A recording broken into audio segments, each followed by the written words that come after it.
একবার আমি একটি জনশূন্য মরুপ্রান্তরের শেষ সীমানায় দাঁড়িয়েছিলাম, ঠিক যেমন এই ছবিতে দেখা যাচ্ছে।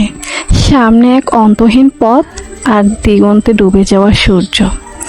আমার মনে একটি প্রশ্ন বারবার ঘুরপাক খাচ্ছে, হে আল্লাহ, এই দীর্ঘ পথের শেষে আমার জন্য কি অপেক্ষা করছে?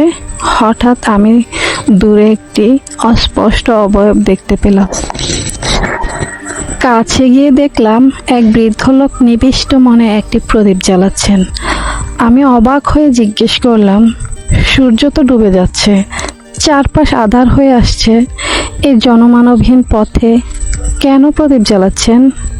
বৃদ্ধ হাসলেন এবং বললেন, মুসাফির, সূর্য ডোবে শুধু আমাদের চোখের আড়ালে যাওয়ার জন্য, কিন্তু আল্লাহর রহমত কখনোই ডোবে না।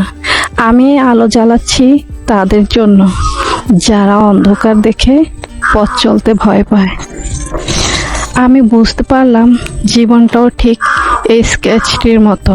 আমরা মনে করি অন্ধকার মানেই শেষ, কিন্তু আসলে প্রতিটি সূর্যাস্ত আমাদের মনে করিয়ে দেয় সামনে এক নতুন আলোর গন্তব্য রয়েছে।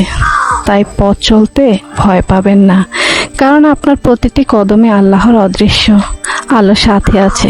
বিশ্বাস রাখুন, শেষটা হবে কল্পনার চেয়েও সুন্দর। আলহামদুলিল্লাহ।